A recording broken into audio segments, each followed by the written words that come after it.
ماں باپ کے ساتھ بھلائی کرتے ہو، اگر ان میں سے ایک یا دونوں تمہارے سامنے بڑھاپے کو پہنچ جائیں تو ان کو اف تک نہ کہنا اور نہ انہیں جھڑکنا،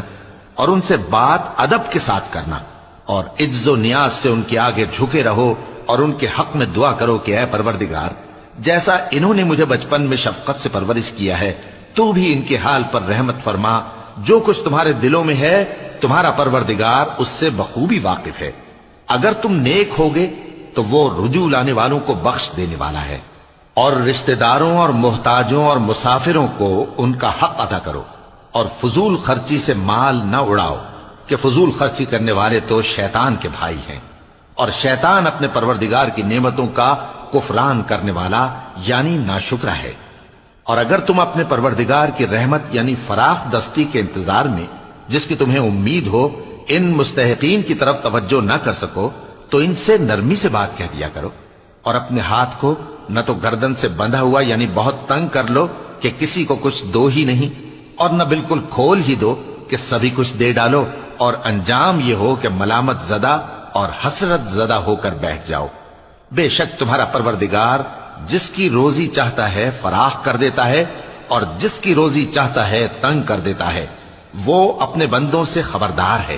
اور ان کو دیکھ رہا ہے۔ اور اپنی اولاد کو مفلسی کے خوف سے قتل نہ کرنا، کیونکہ ان کو اور تم کو ہم ہی رزق دیتے ہیں، کچھ شک نہیں کہ ان کا مار ڈالنا بڑا سخت گناہ ہے۔ اور زنا کے پاس بھی نہ جانا کہ وہ بے حیائی ہے اور بری راہ ہے۔ اور جس جاندار کا مارنا اللہ نے حرام کیا ہے اسے قتل نہ کرنا مگر جائز طور پر یعنی بفتوائے شریعت۔ اور جو شخص ظلم سے قتل کیا جائے ہم نے اس کے وارث کو اختیار دیا ہے کہ ظالم قاتل سے بدلہ لے، تو اس کو چاہیے کہ قتل کے قصاص میں زیادتی نہ کرے کہ وہ منصور و فتح یاب ہے۔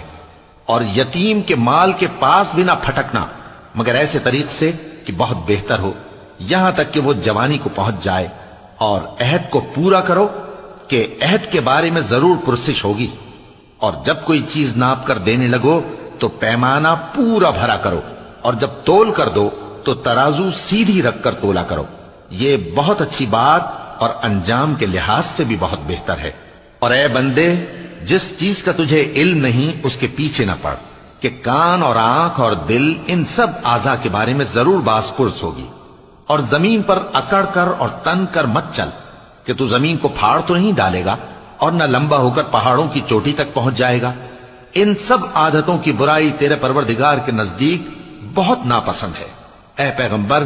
یہ ان ہدایتوں میں سے ہیں جو اللہ نے حکمت کی باتیں تمہاری طرف وحی کی ہیں، اور اللہ کے ساتھ کوئی اور معبود نہ بنانا کہ ایسا کرنے سے ملامت زدہ اور راندہ درگاہ بنا کر جہنم میں ڈال دیے جاؤ گے۔ مشرکو، کیا تمہارے پروردگار نے تم کو تو لڑکے دیے اور اپنے لیے فرشتوں کو بیٹیاں بنایا؟ کچھ شک نہیں کہ یہ تم بڑی نامعقول بات کہتے ہو،